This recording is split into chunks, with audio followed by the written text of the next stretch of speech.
But it seems to me like the Khuzait just have this... I don't know, they have this knack for being more annoying than most of the other factions put together, which is kind of weird. I guess it is just the horse archer way, isn't it? Hello and welcome back to the Ronin, and we are just about to engage a very large army that I am a little bit scared of, actually, even though we outnumber them very considerably. I mean, you can see here that I'm indeed helping someone from the Tetsujin who, for some reason, has an extremely large army. I have no idea how they were able to get so many units, but you can see here that their units mainly consist of Tetsujin units, which I suppose, considering they are from the Tetsujin, is not that surprising, but I was really expecting them to have a weird amalgamation of all kinds of different things, and while they do have some mercenary units, which is not to be unexpected, they are not really using a weird amalgamation at all, so it's very strange. Anyway, we are now going to be fighting against Tazla's army here. I've taken a look at his composition beforehand, and the main scary thing that I'm talking about here is that he has, I believe, 90 marksmen. Yeah. You can't see it on this list right now, but trust me, he has 90 marksmen in his army, and that is, in my opinion, I'm not sure, actually. Is it scarier than heavy horse archers? No. I don't think so.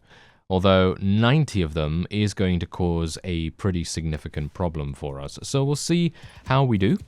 Personally, I think we'll do all right. Oh, this is actually kind of weird. We're on a we're on a grassy plain and there are no trees.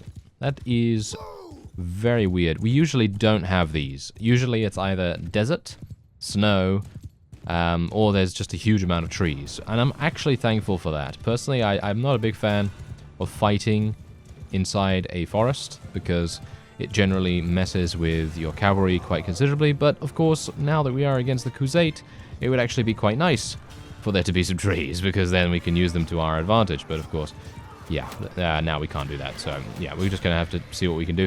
I'm getting murdered. Very nice. Yes. That is what I love. I love getting murdered. It is wonderful. And I did say that I was not going to say the M word anymore, you know, murder, because that means that I die much, much more often for some reason. Must be some kind of superstitious thing that maybe we need to break. So I will maybe attempt to say it more, and then I will end up dying multiple times. Yes. Okay, come on now. Let me see if I can do something here. Yes. Yes, that is what I'm talking about. Very nice indeed. Okay, now let's tell my infantry to charge in, tell my cavalry to charge in as well, because we do have a number of people just kind of milling about inside our lines, and that is not exactly what we want. We definitely want to be able to harass the opponent as much as possible. Now, I have to be a little bit careful. Even though these are archers, they are still capable of being extremely defensive and indeed killing me, even if they have a one-handed weapon. And it has happened before. I would definitely prefer not to get murdered by them. Yes. My inaccuracy knows no limit. Oh, nice. We actually... I almost got a two-shot right there. Almost killed one and then another one in quick succession. That would have been super, super stylish and might have redeemed me for previous failures. Although... let's just say, yeah, no, probably not, right? No, probably not. Anyway, I'm going to tell my archers to charge in now, because generally what they're going to do is if they get close to an opponent, then they're going to go into melee, which is absolutely fine with me. But if they don't, then they're just going to move into effective range. I know someone actually did mention to me that maybe I should use the advance movement. So let me actually just take a quick look at this, because I've never really used the advanced command. So let's have a look here. Basically... it's just... okay, so it's just F4. Alright. Well, technically, this is a good way to go if you just want to use one command and you don't really want to you don't really want to move your archers consistently. And the only reason why I tend to tell them to charge is because, one, I'm kind of lazy, and two, I actually like the fact that they can actively seek out opponents rather than me consistently having to worry about them being idle in these kinds of situations, because I don't want them to be idle at all. I want them to be doing something. I want them to be dealing damage and generally being a nuisance. And whether that just becomes, being like a body that absorbs damage for the overall army, you know, so if they take a hit or something like that, then it's generally going to help out another unit that might have taken that hit and maybe would not have survived.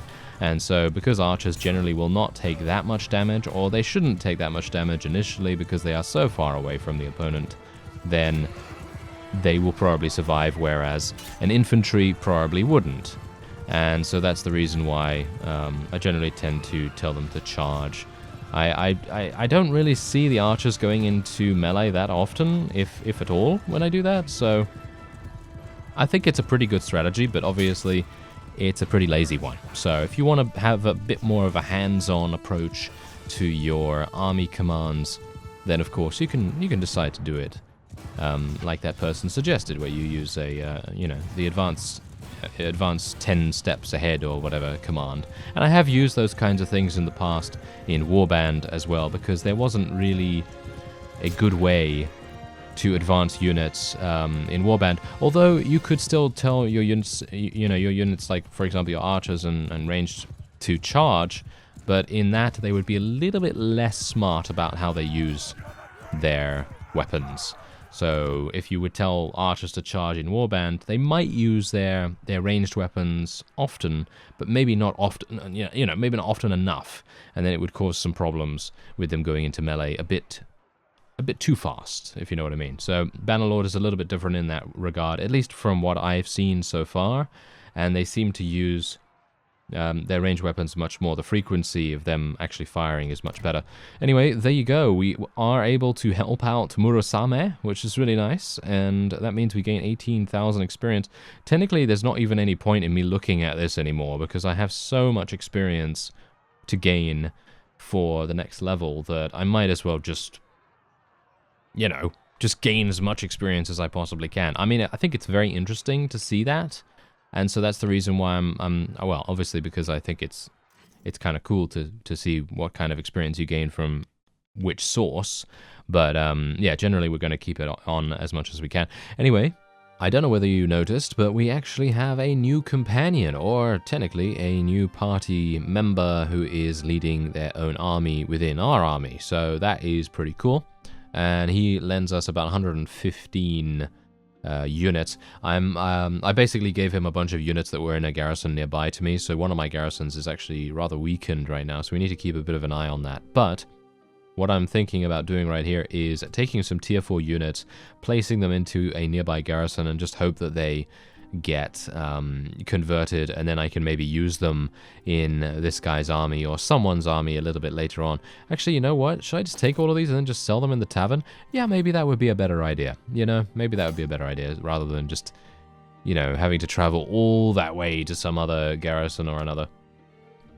Alright, so Mela actually did die, which is really good. That means that the Khuzait are even weaker than they were before. And as you can see, here he is, Hero Bear. Hero Bear is his name, and he is the Brave. That is his suffix, so that's pretty cool. And as you can see, he just sold a bunch of prisoners, and he gained 34 skill points. He had literally 0 in roguery right there, which is pretty crazy.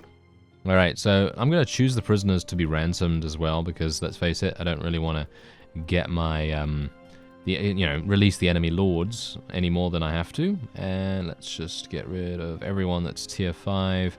Really got to download that mod, I think, that allows you to recruit units that are tier 5 and 6, because I personally don't think it makes that much sense to not be able to recruit every single rank of prisoner, but obviously the reason why they put in that restriction is so that people couldn't just defeat some down on their luck vassal who had, I don't know, gone through 10 battles or something and been able to take, I don't know, 250 to 300 units, and most of those would be really high tier, and then you'd have an army that was worthy of being able to pretty much murder everyone in your path. And so that's the reason why I assume the developers of Bannerlord decided to put in that restriction. But from a realistic standpoint, I don't know whether it really makes that much sense. So, I don't know, maybe it would be a good idea, or maybe it would be pretty cool to have that be like a roguery skill or something like that. I know I was talking about all the skills and what I'd like to see in the previous episode, so I'm not going to touch upon any of that stuff now. But I think it would be quite nice. Anyway, let's just move on, and Akisa Castle did get taken back, but as you can see, it's really not very well defended, so I could technically just build a siege tower and a battering ram and just go straight in there with an auto-resolve or something like that. Anyway, we did actually level up a couple of skills here. We have polearms, riding, and engineering.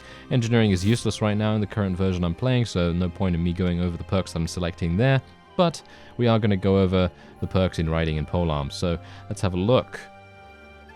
Alright, so riding, we're at 100 skill. Increases your mount's top speed by 5% and also increases your campaign speed by 2%. That is very, very nice. And the Sagittarius, which is a skill that increases your horse archery, basically. Alright, well, because I am not actually a horse archer, even though technically I could be, I think, if I gain the skill that allows me to reload on horseback. Which is where? Where is that? There. Yeah, mounted crossbowman. 175 skill to be able to reload your crossbow on a horse. Okay, that's pretty costly in my opinion, but yeah, I wouldn't be taking Sagittarius anyway because I rarely use a ranged weapon on horseback, so I will be taking Sweeping Wind instead, which is going to increase our party speed on the world map and also our mount's top speed while in a battle. And then obviously we have the polearm skill right here. We have 150 in that. So let's have a look. Your couch lance now has a 30% chance to stay couched if it kills someone. All right, this is actually misleading. The wording, the description on this is misleading because your lance, when it is couched, already has a 5% chance to stay couched if it kills someone by default. So even without this skill, it has a 5% chance. So when it has a 30% chance, in other words, it has an increased 30% chance to stay couched if it kills someone. So in other words, it then has like a 6.5% chance total. So it gains 1.5% to stay couched, which in my opinion is kind of bad. I don't really care if it stays couched or not, to be honest. And then the other thing is, when you hit enemies' heads with a polearm, you deal 50% more damage. That is also, frankly, kind of pointless, because if you hit someone's head already, you're going to be dealing critical damage, and as a result, they're more than likely going to be killed, unless you have a speed bonus of minus 50% or something along those lines. So, generally, neither of these are that good.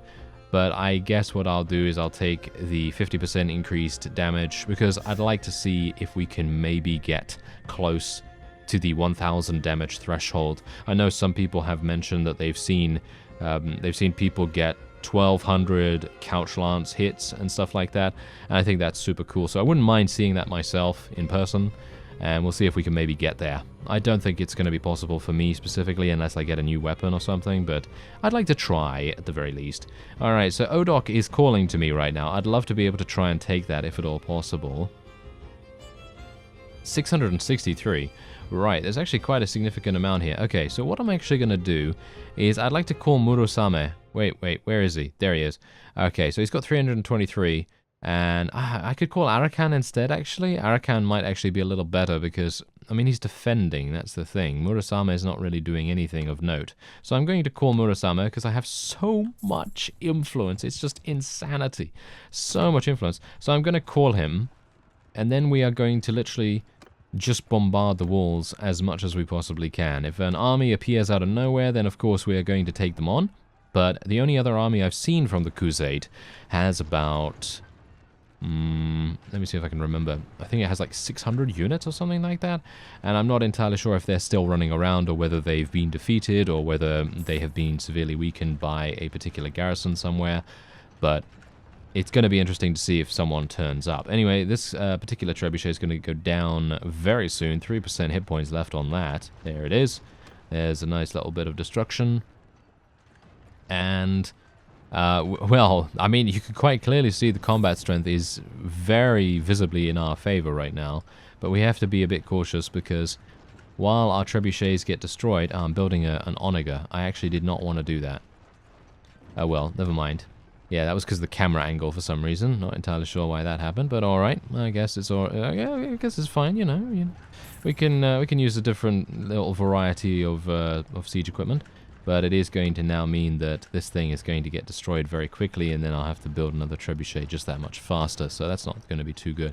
Anyway, I was actually hoping that they would be able to take Akisa Castle back without my assistance, but that doesn't seem to be happening right now, so I'm not entirely sure what I can do about it, to be fair, because as you saw on the army screen when I was looking for vassals to recruit into my army, there's barely anyone. There's really not that many people to actually reinforce these places and to also form some kind of retaliation. It's just not going to work. So I'm thinking what we're going to try to do is, if we encounter some vassals in peacetime and stuff like that, I'll try to get them to join us by charming them. But I'm not going to hold out too much hope about that, because as I've said multiple times before, the persuasion system and the defection system currently in place in the game is somewhat flawed, unfortunately. I would love it not to be, but it just seems to me like the vassals have no loyalty whatsoever. They literally just hop around however they want, and there's really no logic to it whatsoever. They just basically go, okay, I'm going to join you, and then they join your faction, and then you give them something, to try and persuade them, and then like not even one in-game day later, then they're like, okay, goodbye, and then they take that fief with them to join their original faction that you persuaded them away from, which is absolutely ludicrous in my opinion. It's completely ridiculous. I don't know. It's yeah, it's a pretty harsh system at the moment. So hopefully that's going to be revised at some point. But otherwise, what is actually going on here? Nothing? No. Seems like nothing's going on here. Okay, interesting. Not entirely sure why I got a notification about that then. All right. And let's just have a look at some of our other stuff here. Just going to level up a couple of these guys. I don't even know why I have Imperials. Why do I have Imperials in my army right now? That's actually kind of sad. I don't know why that is happening. Okay. Well, I guess what I'll do is I'll just literally get all of these prisoners. And then what I'll do is I'll just give a bunch of the converted units to some of our other friends if they have some space. Do they have any? Oh, they literally have no space. Yes, they have no space whatsoever. You know what I'm going to do? I'm going to do an auto-resolve. Yeah, I'm going to do an auto-resolve right here. There's a reason for that.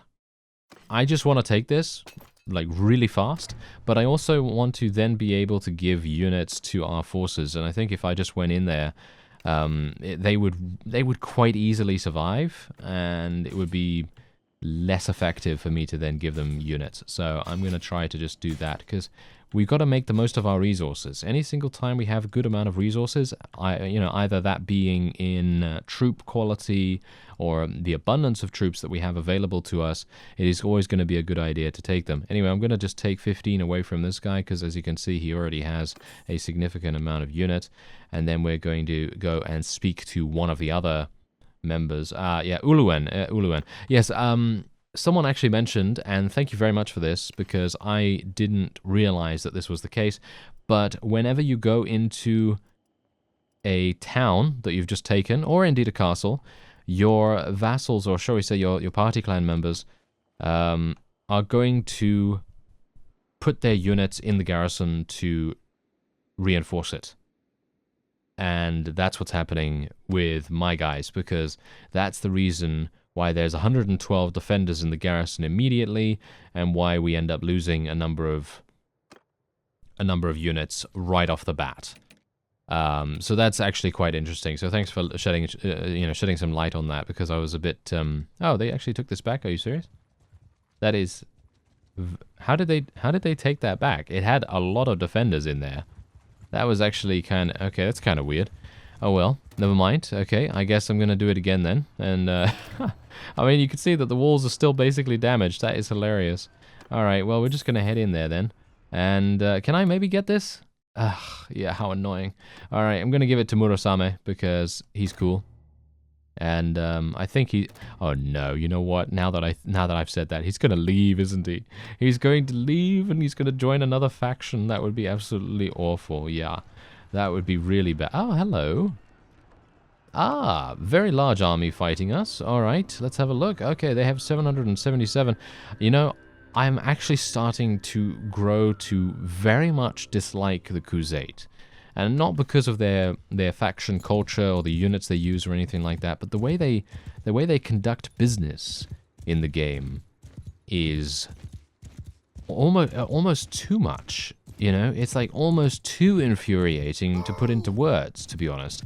And I don't know why that is, because personally, all of the factions should be playing relatively similarly, because let's face it, I don't know whether they've put in a lot of uniqueness, shall we say, to each of the factions' playstyles. But it seems to me like the Crusade just have this, I don't know, they have this knack for being more annoying than most of the other factions put together, which is kind of weird. I guess it is just the horse archer way, isn't it? I mean, I've said that multiple times before in my many years playing Mount and Blade, that horse archers are my bane. I do not like them. I think they are cool, don't get me wrong. I actually like playing with horse archers, but I really do not like playing against them. I feel like their gameplay is it is inherently tedious. And you can see exactly why that is, because just look at this right now. All these guys are literally having exceptional mobility, and they basically have no drawbacks. That's the main problem here. They have no drawbacks whatsoever, and they are able to deal massive damage from range without basically causing any kind of... without having any risk, pretty much. That's the problem. Because if they had some risk, or if they had some drawback or another, then I'd be like, oh, okay, yeah, they have that drawback.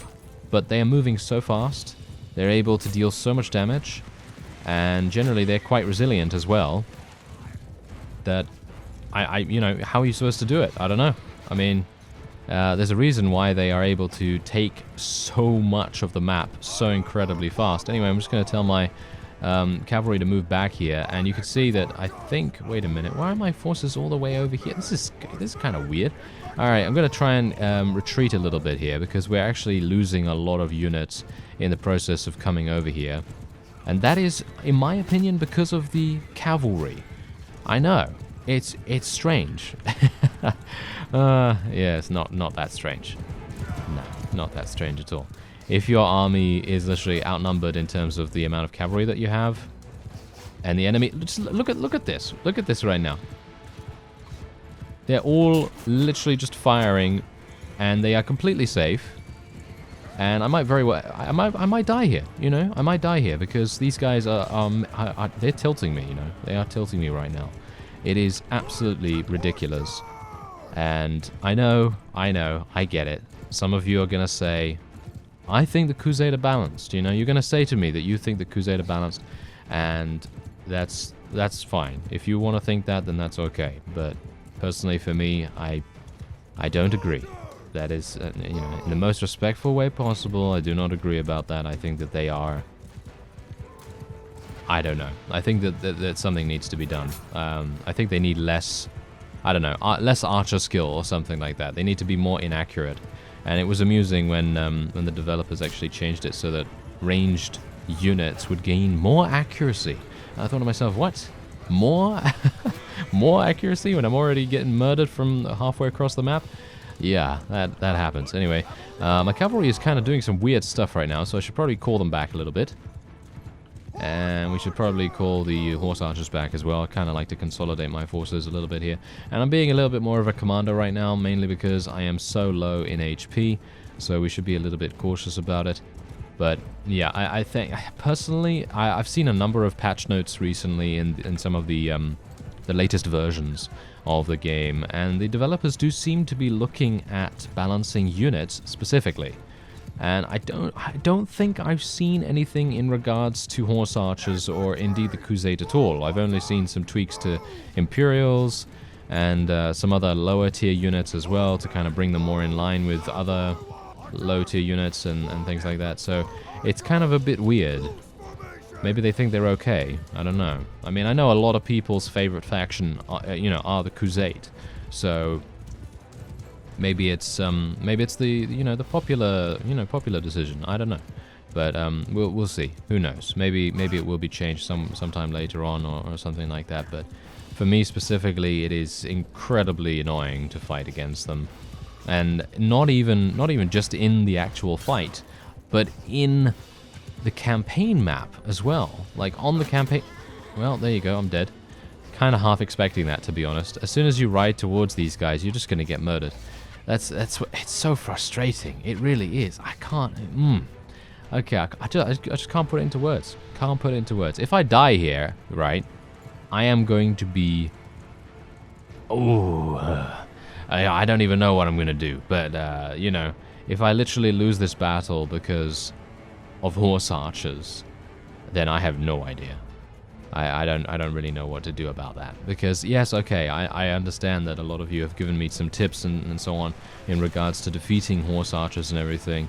And usually strong archers, so, you know, Battanian Fian champions or Imperial Sergeant crossbowmen or whatever, usually those kinds of units are going to be able to do quite well against them. But you can't really use spearmen, you can't really use infantry or anything like that because the horse archers just stay too far away for that to make any difference whatsoever. And they're just going to continue to stay out of arm's reach, you know? So, are we going to lose? Wait a minute, I'm going to slow this down real quick, because now I want to just, like, highlight this real quick, okay? So, if I literally die here, I will be astounded. Technically, it's not going to be that surprising, to be honest, but let's actually have a look real quick before we end up losing. Because we might very well end up losing, because look at this, we have 150, the enemy has 190. Let's see what kinds of units they have remaining. Alright, so, any overabundance of horse archers so far? Haven't really seen any. No, they just have some Dark Khans. They've got some hunters. No. There we go. Takeda, he has 8 heavy horse archers and 8 heavy lancers. Yep, that's definitely causing a lot of damage right there. And do we have any others right here? I'm not seeing any. This is kind of weird, because I personally saw a huge amount of them. But it's going to come down to the wire either way, so let's see what happens. And everyone's just running around any old how right now. And you can see here that we have our archers. I mean, I can only just be thankful that we have Tetsugen units on our side, because if we didn't have Tetsugen units, I think this fight would have been over a long time ago, which is also something that you've got to bear in mind, that most of the other factions are not going to have the same kind of stat distribution that the Tetsugen, and indeed the Khuzait for the most part, have, which is also providing a little bit of an advantage in that sense. Because, I don't know whether you've seen, but the Tetsugen have some very nice consolidated stats, very solid, and they are, in my opinion, slightly better than most units that you can get in other factions. However, I feel like the Khuzait also have a similar thing going on with them. They do seem to be pretty good too. Like I said before, heavy horse archers are generally going to be very good at what they do, you know. They're going to have great accuracy on horseback, they're going to be fast, they're going to be very difficult to eliminate, and I think the only reason why they would probably die is random luck. Yeah, random luck. And that kind of... I don't know, that kind of makes... it kind of gives you like a sour taste in your mouth, you know? It kind of just I don't know. It's just not how it should be, in my opinion. I feel like strategy and tactics and your own combat prowess and, you know, statistics and RPG elements and so on should make more of a difference than just random chance whether you're going to achieve victory or not. But, of course, because the AI is not exactly well known for being extremely good at commanding their units, and, I mean, if I can command an army of horse archers, and I'm talking about literally an army of about 80, and achieve a victory against an army of 400, which, by the way, I have done in the past. In the Khuzait Khanate series, I was able to do that. And that kind of demonstrated at the time how strong horse archers actually are. And I'm surprised that that did not get them, you know, some kind of tweaking done to them. Because I'm not saying that they should be, and I'm not saying that anything should be changed, but it feels to me like they are very good. You know, very, very good. And a lot of the other factions do not have the same kind of access to these units. Even though they do have horse archers themselves, the AI tends not to make as many of them, if you know what I mean. So generally, these armies that I've seen the Crusade running around with, which, by the way, we have now just achieved victory against, extremely costly victory as well. Just look at how many casualties we had, 185. We should never have had this many, by the way. This is absolutely unacceptable. We should not have had this many, because just look, I'm just going to show you real quick. Look at our army compositions here. So Uluwen, right? Okay, so just look at her army right now. She had, let me actually just have a look-see here. She had 20 heavy lancers. She had 9 Imperial Sergeant crossbowmen. A weird amalgamation of units, actually, kind of. Yeah, well, maybe that's not such a good maybe that's not such a good example. She doesn't seem to have anything that good. All right, well, let's take a look at someone else then. Okay, so what about this guy? He has a lot of elites from the Imperials. He's got some Azurai. These are all tier 4 units, by the way. These are tier 4 units, and maybe tier 5, maybe some tier 6s as well. And then Nogand, obviously, that he's got some really good units too. He even has a bunch of Tetsujin units too. And then the new guy, I made sure to give him only tier 4 and tier 5 units only.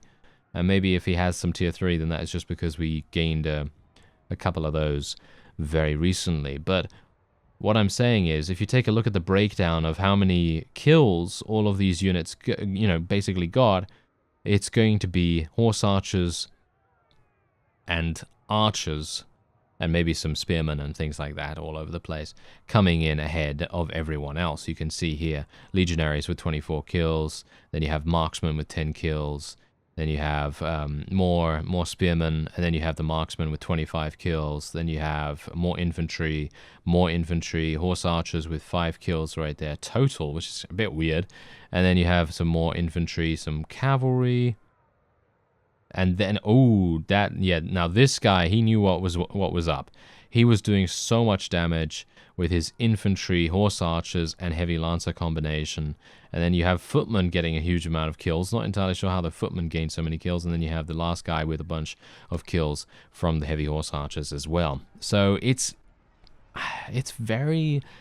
feel like it's very difficult. But I personally, what I'd like to see is, I'm going to take a look at them in just a second, but what I'd like to see is heavy horse archers getting a slight nerf, and I'm not talking about anything too dramatic. I'm talking about maybe like 20 archery skill or something like that, because they're still going to be extremely powerful. Bear that in mind. They're still going to be very, very powerful. It's just going to bring them more in line with everyone else, pretty much. They're just going to be a little bit less good, if you know what I mean. So if you take a look at heavy horse archers right here, you can see they have 130 in bows. So in my opinion, that should be reduced to 110 or so, maybe 115, and then that's going to be pretty good.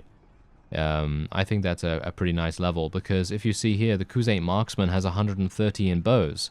I don't think they should only have 130 in bows. I think they should have 150, because they don't have the superior mobility of the heavy horse archer.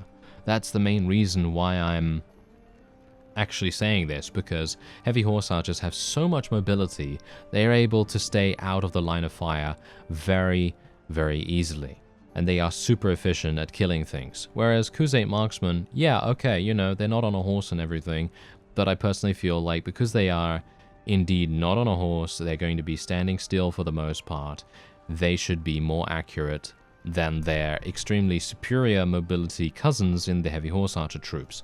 So yeah, they generally, I feel like it needs to be just swapped around a little bit. Nothing too dramatic, of course.